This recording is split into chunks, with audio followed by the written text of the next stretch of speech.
Today we're going to talk about delegation.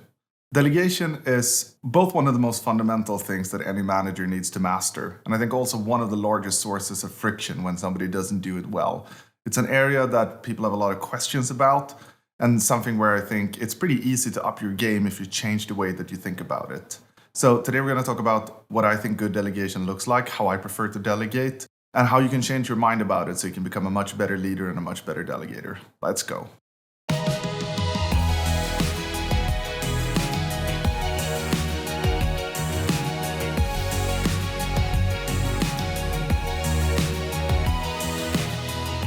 So what is delegation? I think a lot of folks have in their head this idea that delegation is when you give a task to somebody. You have somebody on your team and you say, hey, I have this lunch order that needs to be put in, or can you take minutes for this meeting, or maybe can you solve this bug, can you do this thing or that thing, and that would be delegation. I think that that's wrong. I think that that's only delegation in the most narrow sense of the world, and I think the real delegation is much more about giving ownership for specific areas of responsibility rather than handing out tasks. To explain the distinction between these two things, I think it's instructive to think about how a company is run. At the top of the company, you have the CEO, and that person is accountable for everything that the company does and the output of the company and the metrics of the company. However, the CEO can obviously not do everything by themselves as the company starts scaling. Like if you started the company as a sole operator, then yes, you're doing everything by yourself. However, as you scale, you're going to have to find ways to break up your role into multiple other roles. You're going to have to say, previously I used to do all of the things and now I'm only going to be able to do some of the things. The way you generally do it is that you take your role and you break it down into some functional components. For example, they say we're going to have a technology team, we're going to have a marketing team, we're going to have a finance team, an HR team, so on and so forth.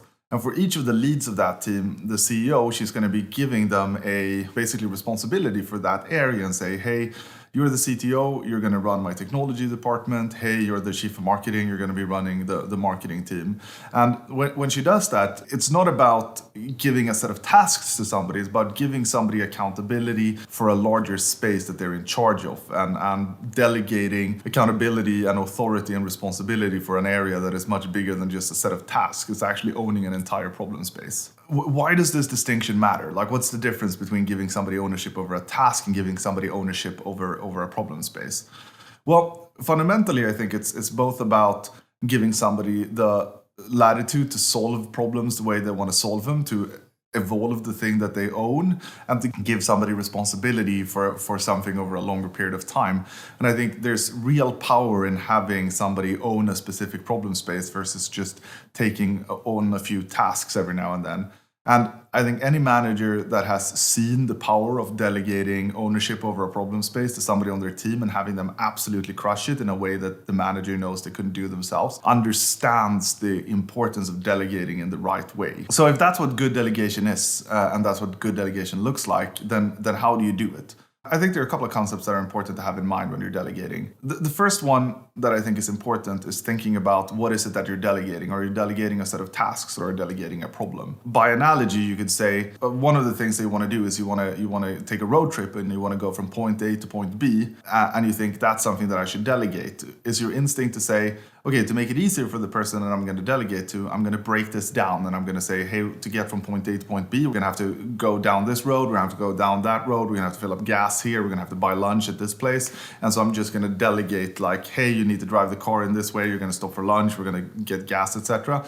Or are you just going to delegate, hey, we need to get from point A to point B? And it's up to you, the person that I've delegated this to, you're accountable for that whole plan. And so it's up to you to decide for how we're going to get from point A to point B. And so the first thing that really matters in delegating accountability and in delegation generally is the way that you delegate. Like, are you giving problems or are you giving just sets of solution steps? The second thing I think is a concept that was coined by Intel's former CEO, Andy Grove, in his book, High Output Management. In the book, he talks about this concept called task-relevant maturity. And what task-relevant maturity is it's basically, as implied by the name, is this idea that for any given task, any given person has a specific maturity. You can either have done this thing 1,000 times before, or it's the first time you're doing it. And if you've done it 1,000 times before, you're going to probably require very little supervision, training, etc. from the manager. But if it's the first time you're doing it, then as a manager, you're going to have to lean in a little bit more. And you're going to have to be more of a coach in helping the person through the first time they're going to have to do this thing. And connected to that, I think, is the concepts of capability and risk. So what capability is when you have a problem that you want to delegate, is there a way to delegate it in such a way that you're building organizational capability by delegating it? To give you an example, let's say that you're the CTO of a company and one of the things that you own is backups and backup testing. It's a startup, so there's not a ton of folks there. And so you need to make sure that backups happen on a regular cadence, and you need to make sure that those backups are verified. And right now you're the only person in the company that can do it. So this is obviously a bad thing, because if you ended up in the hospital or if you wanted to go on vacation, ideally somebody else on the team would be able to both back up and restore from backup while you're out. Rather than you doing that task yourself and continuing to do it and thinking in your head that the reason you're doing that is to spare the rest of the team the chore of doing it, think about it. By delegating it, you can build organizational capability, and you can make sure that other people on the team can do this pretty important task.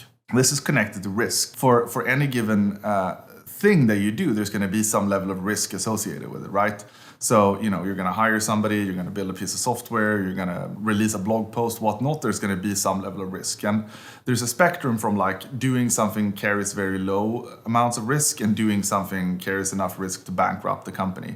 And for any given task, you need to think about, as the accountable person for that task, how comfortable are you delegating something that carries a lot of risk? And how comfortable are you delegating to somebody that doesn't have, say, the task relevant maturity to be able to handle that task specifically? It might be that you have somebody on your team that is much better than you at doing the thing that is super risky and might cost the company significant amounts of money if you fail on it. And if that's the case, then that's the perfect person to delegate to, and what you need to do is you need to find ways to monitor and understand what's going on. And it might be in cases where you're the only one that knows it, and that's a case where you can build capability by delegating responsibility for doing that thing to somebody on your team. The final concept that I think is important when you're delegating, and if you do delegation really well, then you can marry this concept with two of the things that we've talked about before, and it's about the development plans and the growth plans of the folks that work on your team. Ideally, if you have regular development talks, if you have performance reviews, if you have all of the rituals that you should have,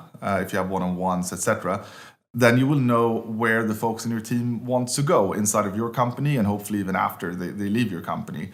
And you know that this person wants to grow in this area, this person wants to grow in that area, they're on this level of maturity now, they want to get to this level of maturity doing this specific thing.